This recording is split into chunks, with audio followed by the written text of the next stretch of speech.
Paz do Senhor Jesus, amém? Quantos estão aqui nesta noite para adorar o nome santo do Senhor? Aleluias, dá para dar um brado de glória, bem gostoso, para que o nosso Senhor venha receber toda a nossa adoração nesta noite? Amém?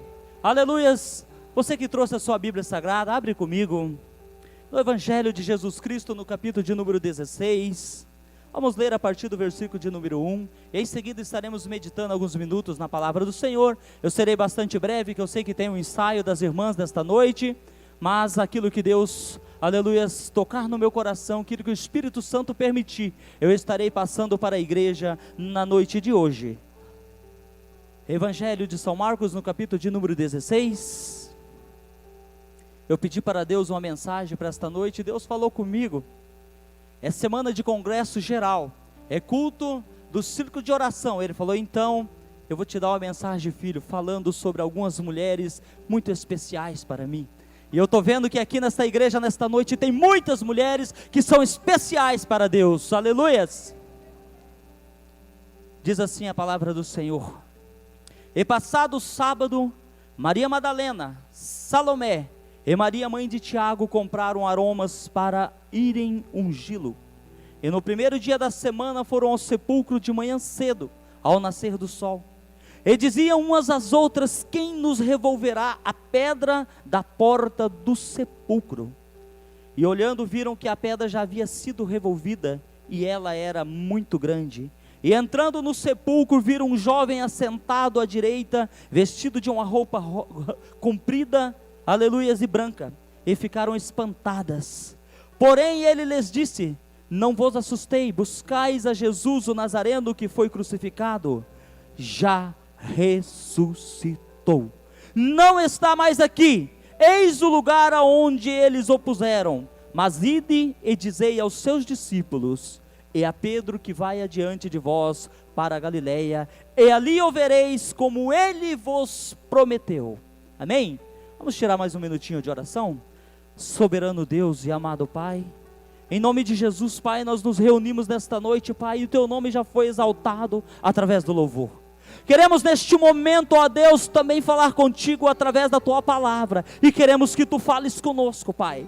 Estamos com nossos ouvidos atentos, abertos para ouvir, não aquilo que nós queremos, mas aquilo que precisamos. Deus, essas mulheres que aqui estão não são diferentes daquelas, são mulheres que tiraram a vida para estar na Sua presença, estar aqui, de joelhos dobrados, abrindo a boca, louvando, adorando o Teu santo nome, e por isso nós Te louvamos e Te agradecemos, por cada vida que aqui está, e eu Te peço nesta noite, meu Senhor, fala conosco, em nome de Jesus. Pode tomar o teu assento. Glória a Deus.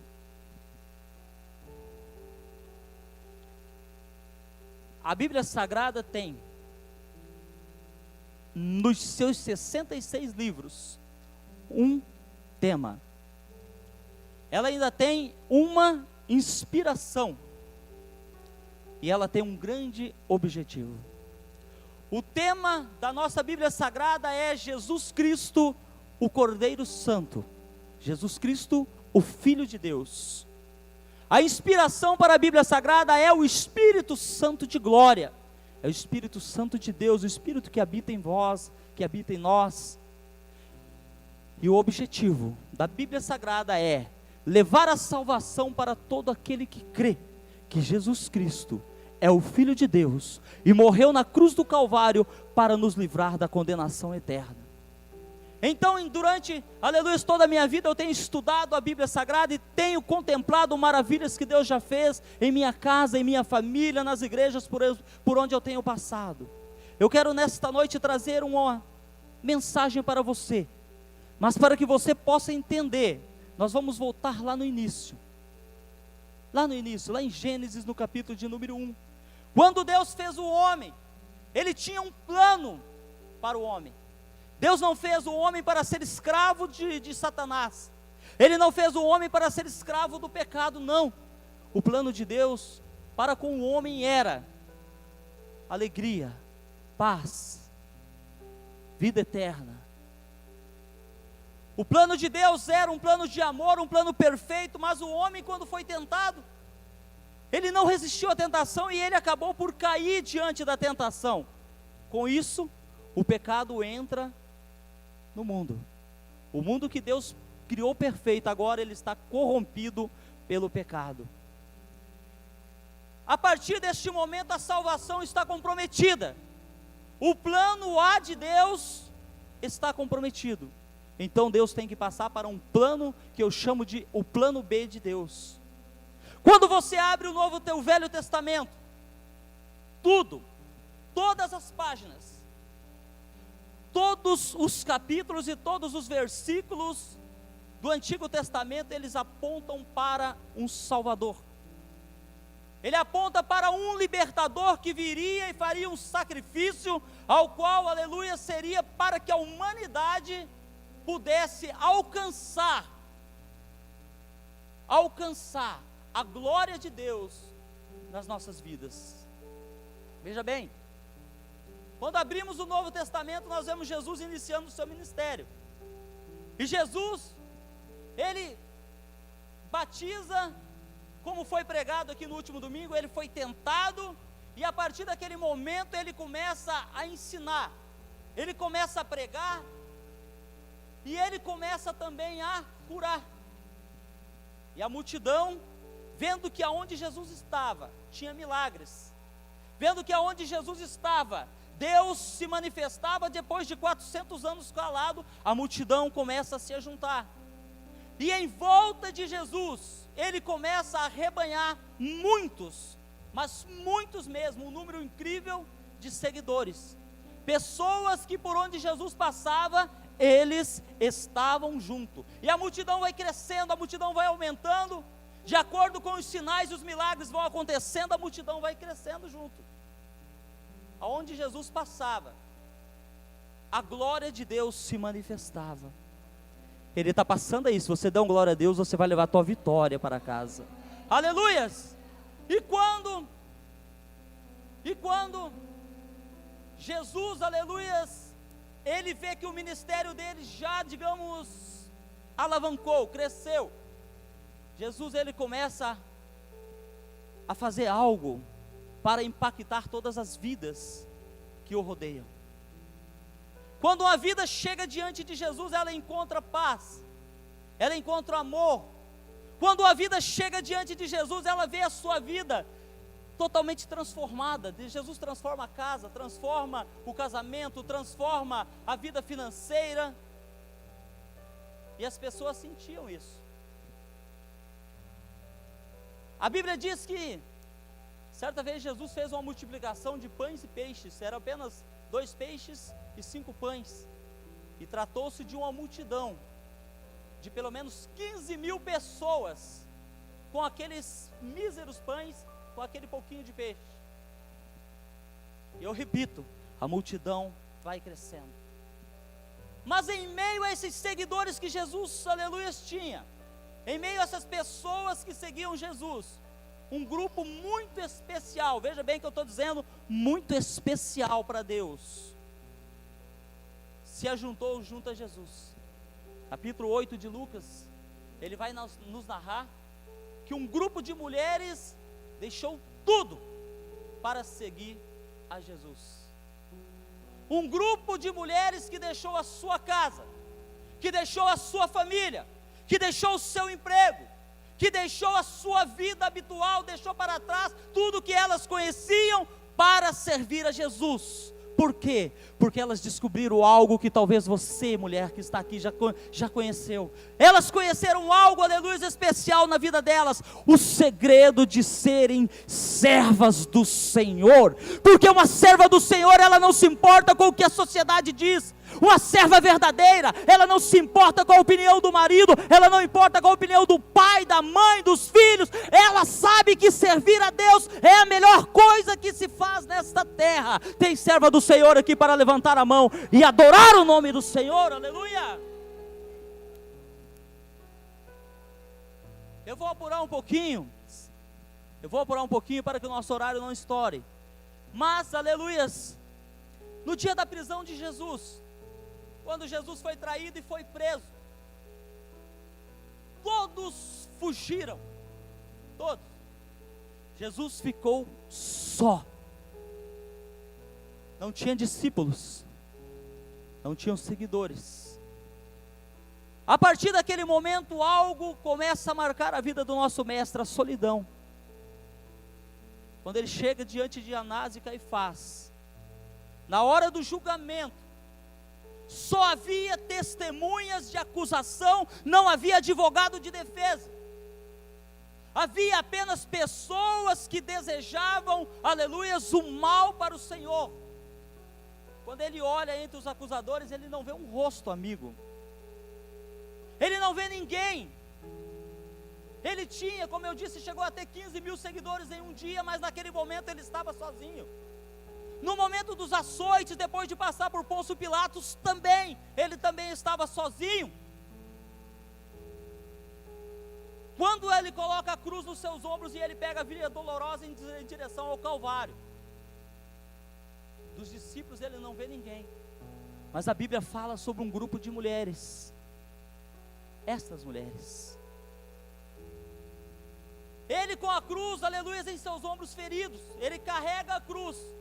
Eu acredito que ele procura alguém entre a multidão, alguém conhecido. Irmãos, quando nós estamos num momento difícil das nossas vidas, o que mais nós queremos é ver um rosto amigo, é ver alguém em quem podemos confiar, em quem podemos contar com ele, é ver alguém que nós podemos, aleluia, nos desabafar. Mas Jesus não via ninguém. Mas a Bíblia diz que essas mulheres estavam na Via Crucis, que elas seguiram Jesus enquanto Jesus carregava a cruz, e ainda mais, a Bíblia diz que elas batiam no peito, e elas clamavam, lamentavam-se, elas choravam, elas faziam aquilo que quem deveria fazer? Os seguidores de Jesus. As pessoas demoram a entender o que é seguir Jesus.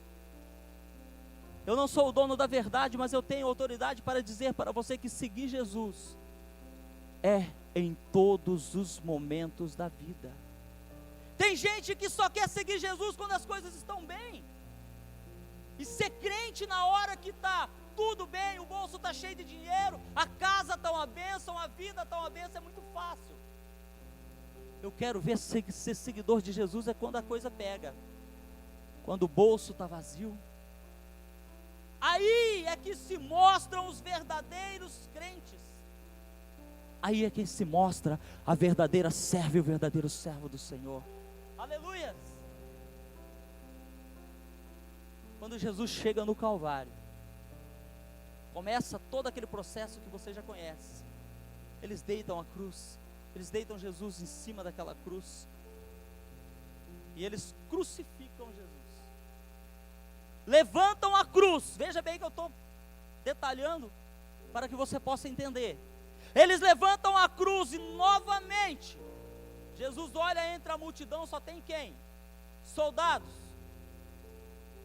zombadores, escarnecedores. Ali só estão pessoas que queriam ver a desgraça dele.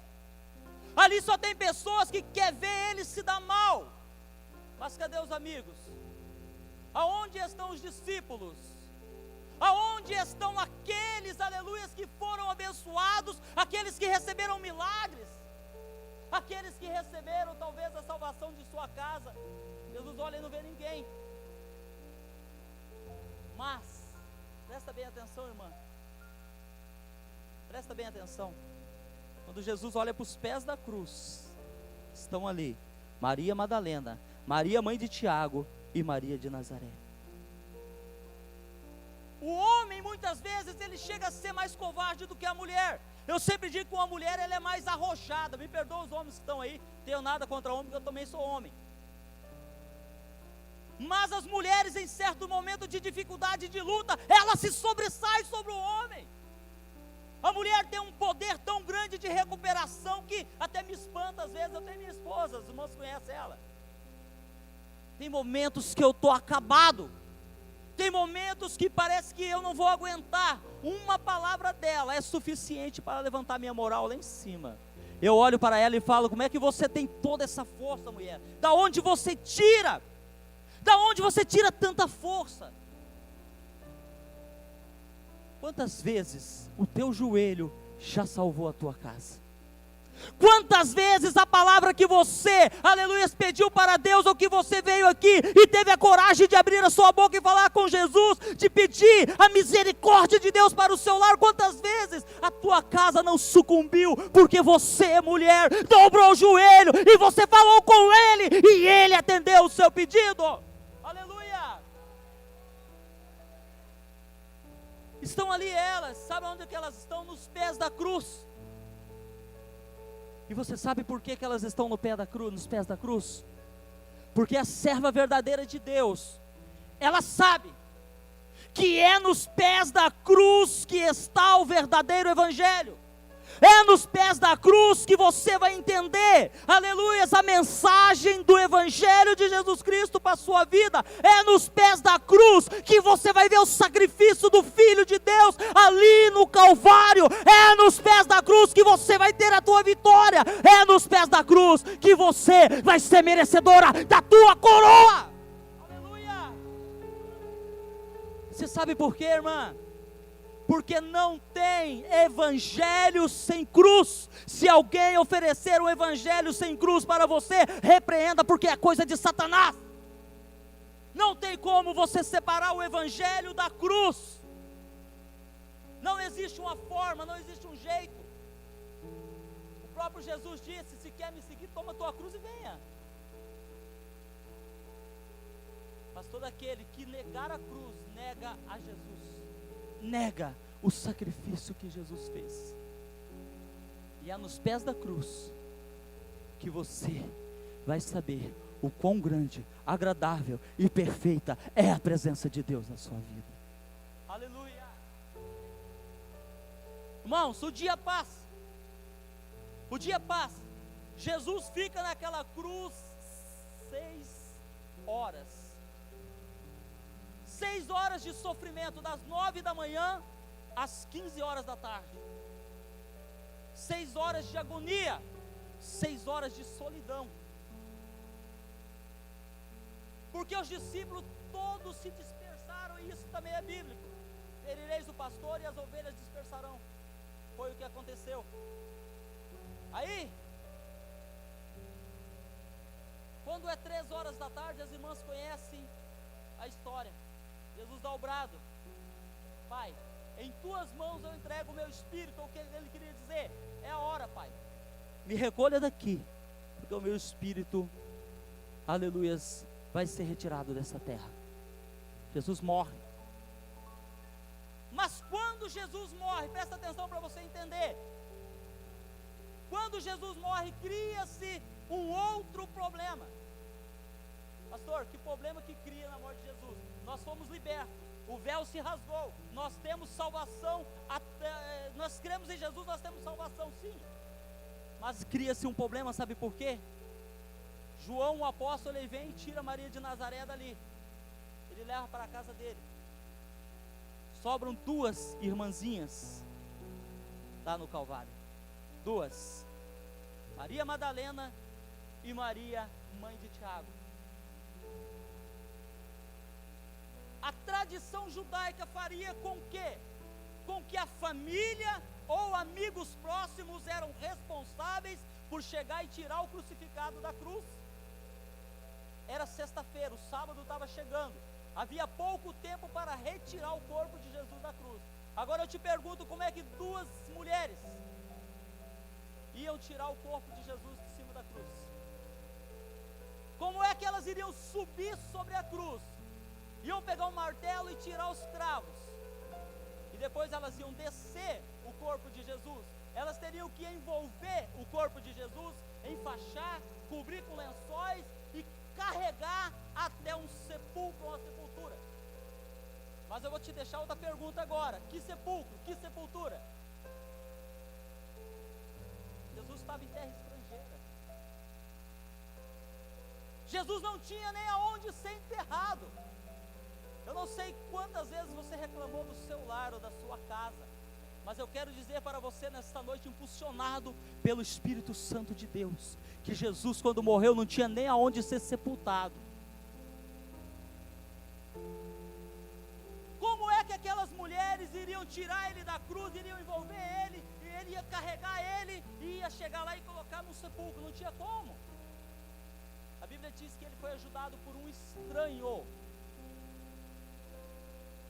Quem retirou o corpo de Jesus da cruz não era familiar, não era parente, não era nenhum dos seus 11 discípulos, porque a essa altura Judas já tinha ido para o abismo. Não era João, não era Tiago, não era Mateus, não era Pedro, não era Bartolomeu, não era Tomé, nem Simão, nenhum deles. De quem você acha que era a responsabilidade para ser, aleluia, as pessoas que iriam tirar Jesus da cruz, iriam descer Jesus e providenciar a sepultura para Jesus, providenciar o enterro? De pessoas que durante 3 anos e meio andaram com Jesus, de pessoas que caminharam, aleluia, e que viram Jesus acalmar a tempestade, que viram Jesus dar vista ao cego, fazer com que o coxo andasse, pessoas que viram Jesus, aleluia, fazer um monte de bem. Pessoas como eu e você, é por isso que você não pode deixar para outro fazer aquilo que Deus colocou na sua mão. Porque você vai estar fazendo como aqueles homens fizeram, eles fugiram da responsabilidade. E quando nós fugimos da responsabilidade que Deus coloca na nossa vida, coloca nas nossas mãos, nós estamos imitando eles.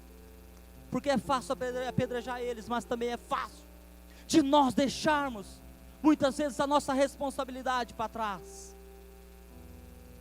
Não precisamos esperar o pastor ou a dirigente do círculo de oração estar falando, pega água, faz isso, puxa a caixa, vai para lá, frita os pastéis, serve lá, ajuda na cantina. Não. A obra do Senhor, ela conta com cada uma de vocês. A obra do Senhor conta com cada homem que está aqui dentro. Os discípulos deixaram a responsabilidade deles. O que aconteceu com Jesus? Jesus teve que ser levado por um homem que pouco ele conhecia. Eu acredito que esse homem fez isso de misericórdia. Fez isso porque ele falou assim: o que essas mulheres vão fazer com esse homem agora? O sábado está chegando, daqui a pouco ele vai ter, os soldados romanos vão vir, vão derrubar a cruz, vão jogar ele numa vala e vão deixar, porque não tinha outra coisa para fazer. No funeral de Jesus, aquelas mulheres acompanharam até ele ser enterrado ou colocado na sepultura. E a Bíblia ainda diz que elas, aleluia, ainda viram aonde ele foi colocado. Elas falaram: vamos ver, porque depois nós vamos ter que vir acabar algo aqui. Já eu vou passar para essa parte, você vai entender. Mas eu quero dizer para você que Jesus, na sua morte, ele não teve ninguém. Que Jesus, no seu enterro, não teve pessoas para auxiliá-lo. Quantas vezes é assim na minha vida e na tua vida? Quantas vezes nós, aleluia, temos amigos que confiamos, que gostamos, que amamos, pessoas que quando nós estamos bem, ele bate nas nossas costas, ele nos abraça, ele nos trata bem, com cortesia, ele elogia. Mas quando você começa a se dar mal, ou as coisas começam a ir mal na tua vida, essas pessoas, elas se afastam, elas deixam, aleluia, você na mão na hora que você mais precisa. Quando Jesus transformou água em vinho em Caná da Galileia, foi uma festa. As pessoas bebiam o vinho, faziam brinde. O vinho melhor ficou para o final da festa.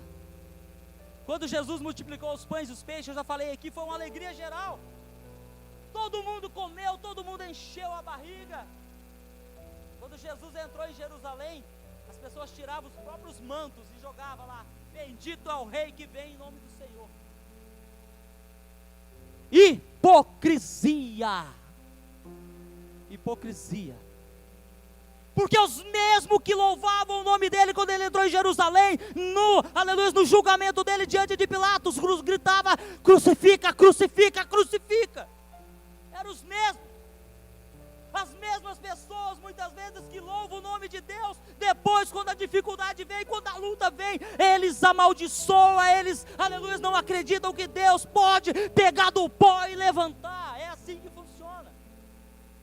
Nós deixamos algo tão bonito para trás, quando nós não acreditamos que Jesus, irmãos, é capaz de todas as coisas em nossa vida, aleluia. Nós deixamos tantas coisas nos atingir,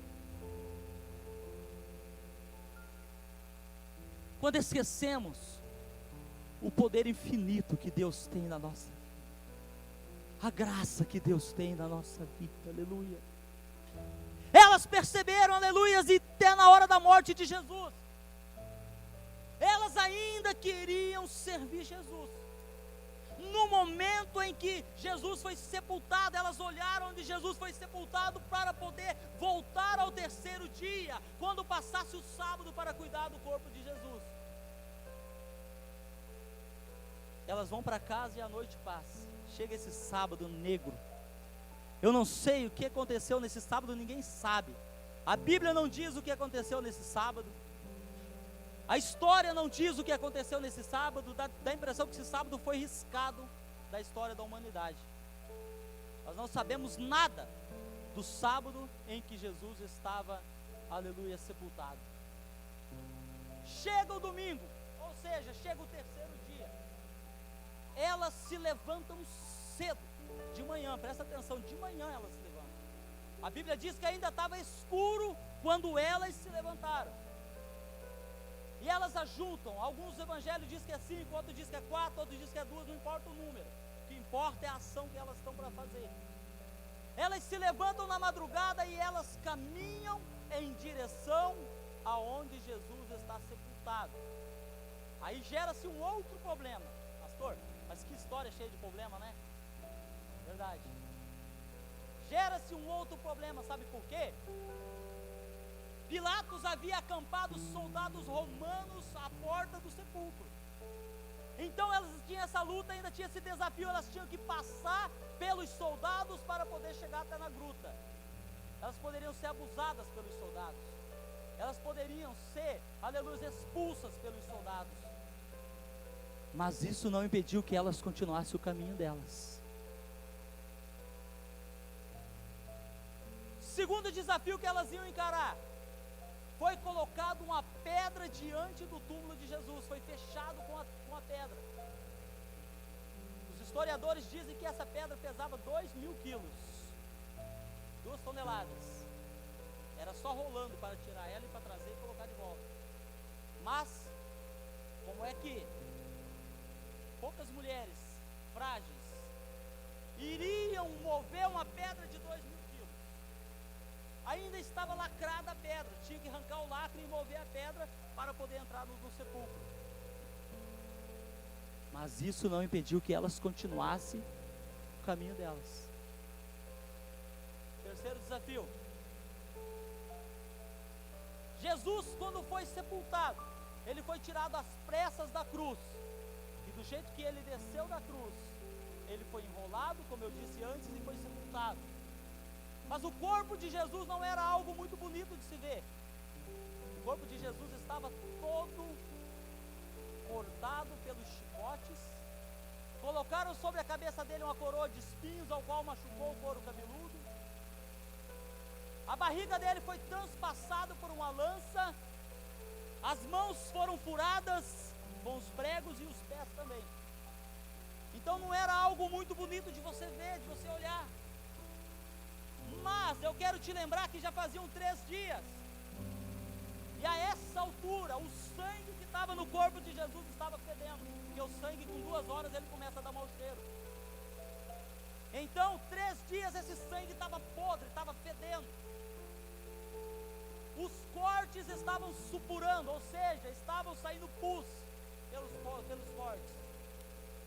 E com 3 dias Jesus estava inchado. Eles não iam ver o Jesus que elas não iam ver o Jesus que elas estavam acostumadas, mas elas iam ver um espectro, uma cena de filme de terror dentro daquela gruta. Mas nem por isso, aleluia, elas foram impedidas de continuar a batalha delas. Ei, por quê? Eu não sei o que tem impedido você de fazer a obra do Senhor. Pastor, mas não tem nada me impedindo. Amém. Mas para aqueles que estão sendo impedidos por alguma coisa, não deixa nada impedir o seu caminho. Não deixa nada ficar na sua direção quando você quiser fazer algo para Deus. Sabe por quê? Porque aquelas mulheres levantaram-se cedo no domingo e foram até o sepulcro, porque tinha algo que elas precisavam terminar, elas precisavam acabar. Elas sabiam que elas não podiam deixar nada pela metade. Sabe por quê? Porque quem deixa a obra de Deus pela metade é fracassado. Deus nos fez para sermos vitoriosos, para nós irmos até o fim, para nós chegarmos até o fim, porque nós não podemos parar pela metade, porque o preço de Deus é muito caro. É muito caro, irmãos. Nós temos que seguir até o fim. Não importa quantas pessoas vão se levantar, não importa quanta luta nós vamos ter, quanta provação nós vamos passar, mas nós temos que continuar. Elas sabiam que elas não podiam deixar para trás, aleluias, pela metade aquilo que Deus colocou na mão delas. Eu não sei como você tem tratado o teu chamado, eu não sei como você tem tratado, aleluias, a sua vida espiritual, ou como você tem tratado a obra de Deus, eu não sei. Eu não sei o que tem impedido talvez você de fazer aquilo que Deus tem colocado nas suas mãos, mas nesta noite, em nome de Jesus, eu profetizo que você vai jogar pelo alto, vai jogar para trás tudo aquilo que está te tirando da presença de Deus, e o nome de Deus vai ser glorificado na tua vida. Aleluia, se coloque de pé em nome de Jesus.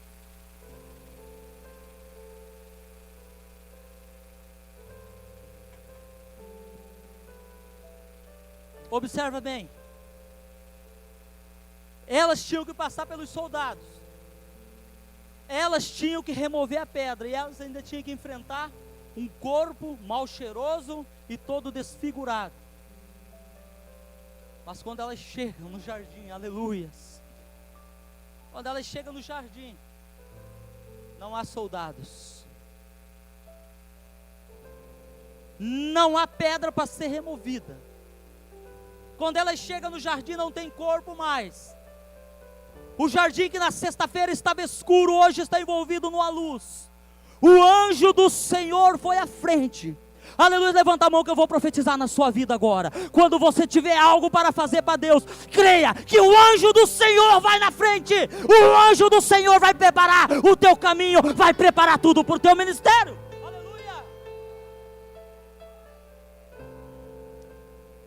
Elas vinham temerosas, elas vinham com medo, mas quando elas chegam diante, aleluias, do túmulo de Jesus, apenas o anjo que diz, sabe o que? A quem vocês procuram? A Jesus o Nazareno? Ele não está mais aqui, porque Ele ressuscitou, aleluia, Ele ressuscitou. Não procurai o vivo entre os mortos, porque o Jesus que vocês procuram, Ele vive, Ele reina. O Jesus que vocês procuram, Ele morreu, mas Ele ressuscitou para dar para você a vida eterna, a vida com Deus, a vida onde nós vamos louvar, santo, santo, santo, aleluia. Jesus ressuscitou.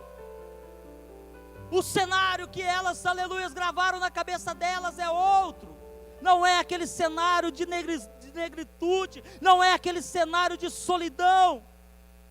E a recompensa, pastor, a recompensa é a seguinte: você vai dar outra glória a Deus agora, tenho certeza.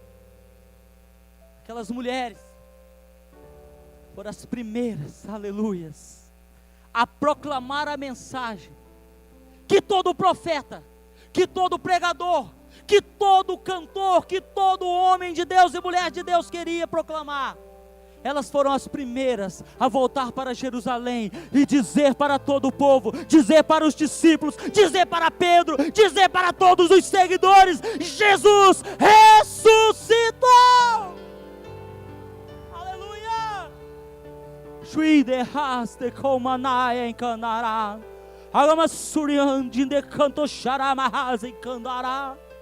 É a mensagem que nós levamos para frente, é a mensagem que esse círculo de oração tem a responsabilidade de levar para frente. No próximo final de semana estaremos aqui proclamando a boa nova da salvação e ainda proclamando que nós comemoramos um túmulo vazio. Por quê? Porque o nosso Deus não tem ossos, não tem carne, não tem sangue, Ele ressuscitou.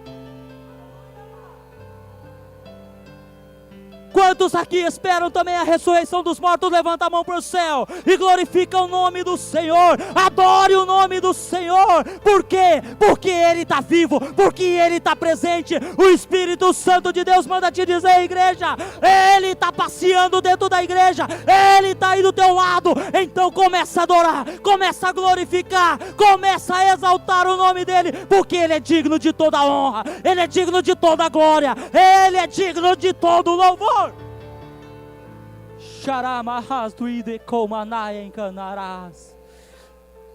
Eu quero te convidar para orar nesta noite, para colocar as nossas vidas, para colocar o congresso do final de semana. Aleluias, mulheres, aleluias, vejam bem, Deus tem algo para você nesse final de semana. Não é diferente de hoje, mas Deus tem algo grande para fazer na tua vida. Se você crê, Deus vai derramar a glória e a unção dEle sobre a sua vida. Então vamos orar neste momento. Feche os seus olhos, curva suas cabeças e vamos interceder. Aleluia. Deus, Tu és poderoso e santo, Pai. Tu és vivo, Tu ressuscitaste. E eu sei, meu Deus, que aqui tem vidas nessa noite que precisava saber que o serviço do servo de Deus não acabou, que o trabalho na obra do Senhor não acabou, que o Senhor ainda conta com mulheres cheias do Teu Espírito Santo, mulheres que têm unção, mulheres que têm a Tua glória, mulheres que têm a marca da promessa. Meu Deus e meu Pai, que o Senhor possa abençoar, ó Deus, neste final de semana, que a Tua glória possa reinar sobre esta igreja, reinar sobre essas irmãs, que o Teu nome, ó Senhor, possa ser mais uma vez exaltado, glorificado, em nome de Jesus nós te pedimos, Pai, que o Senhor venha, meu Deus, a cada mãe de família, Pai, aleluia, que possa ensinar os filhos do caminho em que se deve andar, e nós sabemos que quando crescer, ele não vai se desviar, mas nesta noite, ó Deus, eu quero ainda te agradecer, ó Pai, agradecer, porque nós só temos um túmulo vazio, mas esse túmulo vazio é muito grande para encher toda a nossa vida, aleluia. Obrigado, Deus, louvado, exaltado e glorificado seja o Teu nome. Obrigado, Deus, em nome de Jesus. Você pode dar uma salva de palmas para Jesus? Amém? Quero agradecer a oportunidade. Coloca as duas mãos para frente nesta noite. Que a graça do nosso Senhor Jesus Cristo, o amor do Pai e a comunhão do Espírito Santo estejam com cada um nesta noite. Todos dizem: se Deus é por nós, ninguém. Dá um abraço nessa pessoa linda que está do teu lado aí.